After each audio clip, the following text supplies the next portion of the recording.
Yeah, looking good. G'day, what do you think?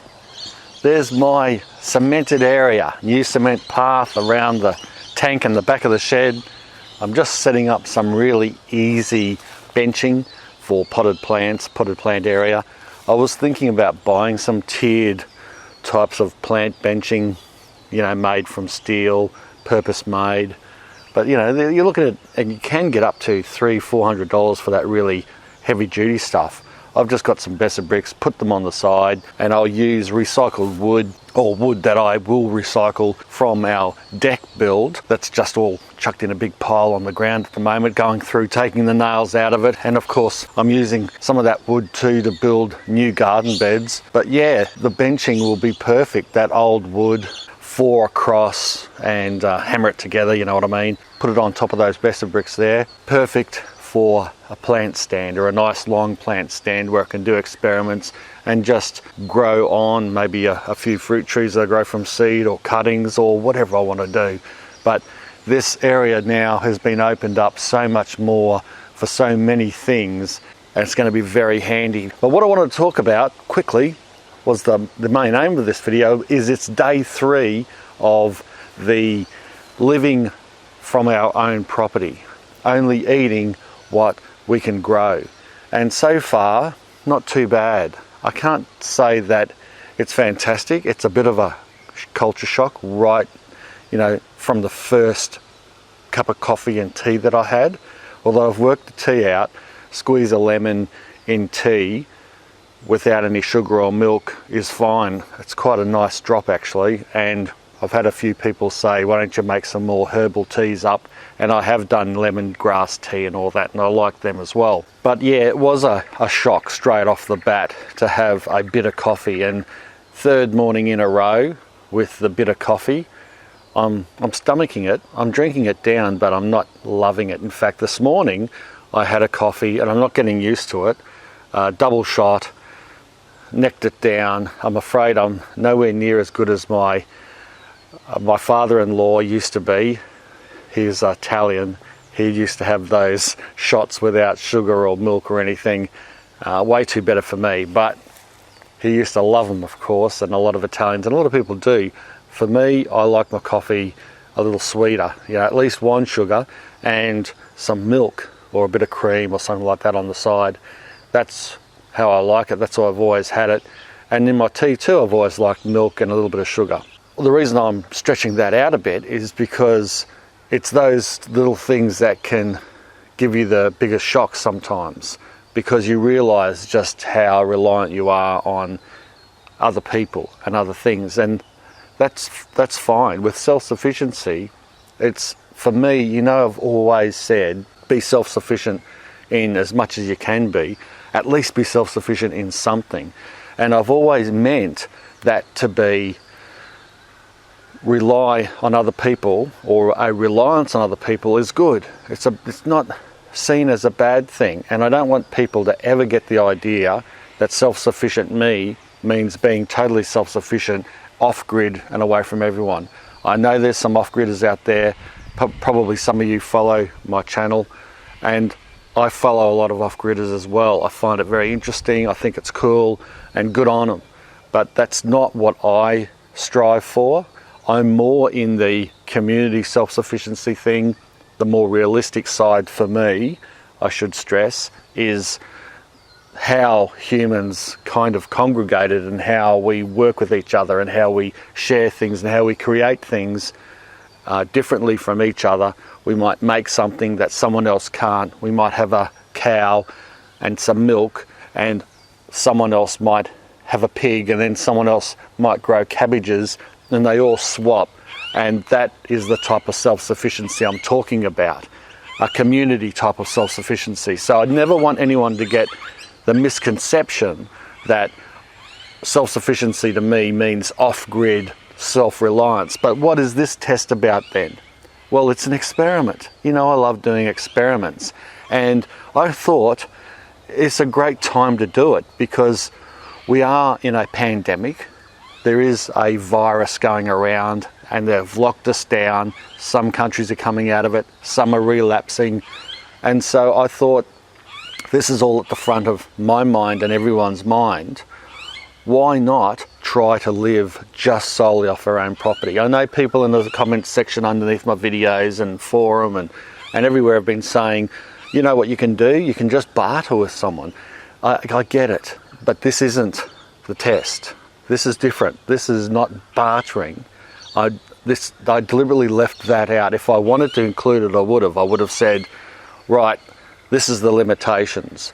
I'm allowed to eat whatever I can grow and also whatever I can get from someone else, as long as I give them something in return, i.e. I don't pay them, but it's got to be a good bartered for another good. And that's cool.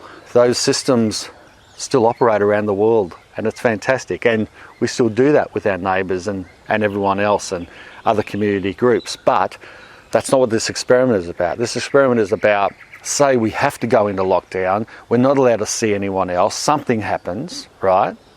That is what I'm talking about. Then can we survive? Is it possible just to live off our own backyard for an extended period of time? And I think it is. I think it's inconvenient. And I'm documenting those inconveniences, even from my little brew in the morning. Even that annoys me. But I'm documenting those inconveniences. I'm documenting them down so that I can put that together at the end of the 21 days and let people know exactly, in a more concise way, how I feel about it. And it's only early days too. Nina's a bit crook. She has got tested for COVID, mind you, and it's come back negative, thankfully. But because she works in the health industry, she can't go to work. But she can't go to work anyway because she is actually quite crook and in bed. So I've been pumping the citrus juice into her. I just gave her a cocktail of grapefruit juice, orange and honey murcot mandarin all together, and I had some too. In fact, that's all I had for lunch, was a nice big juice, because I've been working out here, getting that, going to the dump, doing a lot of things, and actually I didn't actually get to eat lunch. But that's just normal life. You know, sometimes you miss meals and that. And I've been writing this down on my forum like a bit of a diary, and I'll fill in day 3 after this video. But yeah, so 3 days in, and I can feel that it's inconvenient. I don't feel terrible. I feel, in fact, a little better. I don't know what it is weight-wise, but I've seemed to have lost 2 kilos in 3 days. That's what, 4 pounds. And I've been feeling fairly full, eating enough carbs. Although, talking about carbs, it is a little bit of a worry because we don't have as much sweet potato because it's not sweet potato season. And we don't have potatoes because potatoes are, time for planting them is coming up, maybe in the next 4 weeks. And then they usually grow best and then harvest at the start of summer. So we got none of them. So we're lacking in carbs. However, I've got jicama, the jicama. I've got that growing, and that's quite nice. And Nina loves it too. So I'm going to harvest that, but I'll be doing a video as I harvest that as well. So I'm just waiting on timing for that. But then I did remember that I grew some Jerusalem artichoke, and they call it the artichoke because it can give you a little bit of gas. Nevertheless, carbs are carbs, so I'm going to dig that up tonight, and we're going to have that, probably with eggs again. Eggs. I haven't, look, this morning for brekkie we had curried eggs. It was beautiful, you know. But anyway, we've been eating a lot of eggs. So I've got to find a different type of protein, and that is one of the challenges when you don't have those types of livestock meats to get. Well, then you are limited to what you can have as protein. Luckily, we had a big harvest of pecans, so we've been eating quite a few of them, and we've got plenty more, so that will do us. And we've got other things coming on, which brings me to another point. Why did I pick this time to do this? I mean, in another month, we would have had a lot more food growing here. And the reason why I picked it was because there are other things coming up in August and that, my son's birthday, and we're having people around. But the main thing is, I didn't want to make this convenient. I wanted this to be off the cuff. I wanted this to be almost a shock. I decided to do this on Saturday. So yeah, last Saturday. So that's when I said, let's do it. I talked to Nina, and my consideration wasn't how prepared I am for it. It's how unprepared I am. So in the middle of summer, we probably would have had quite a bit more food as well.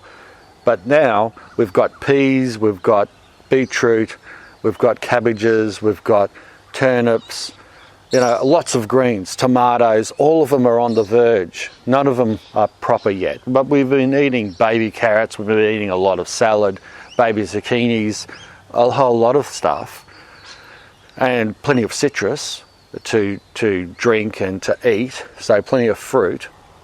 So we're not going to starve it all, but by no means is this the most ultimate time. In fact, in another 6 weeks' time, probably would have been the best time to do it and the easiest for us. But that's again not what I wanted the experiment to be. I wanted to almost catch myself by surprise and then see if we can do this at any time of year. And I wanted to be inconvenienced, and I want to have issues, and I want to document them, and I want to learn from them, and I want to share those details with you guys. So that is what the whole thing is about. And coming into end of day 3, we're both feeling pretty good about it, although Nina's feeling sick. She's watching a bit of Netflix at the moment. She'll come good. She's not terrible, but she's not great. Certainly not able to go to work. But then there's another test. It's, you know, you don't just give up. You go into an experiment, you commit to something, and even if you get sick or something happens, well, then you still try to stick to that as best you can. Some people might be wondering, what about the children? And that is an interesting side thing. We're not going to put the kids through this. They sometimes eat what we eat, but what I've been doing this last 3 days is, that screech there was a horse in the background, if you heard it. But what I've been doing, well, they're going off. What I've been doing is feeding the boys separately, just because it's easier, and then Nina and I have our own food after.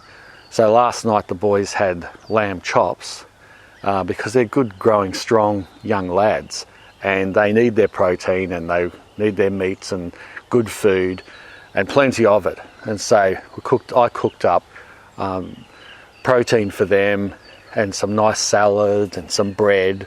And Nina and I, well, we had, I can't remember. It must be the starvation setting in. No, I just can't remember at this moment. I might flick it up here if I can remember what it was.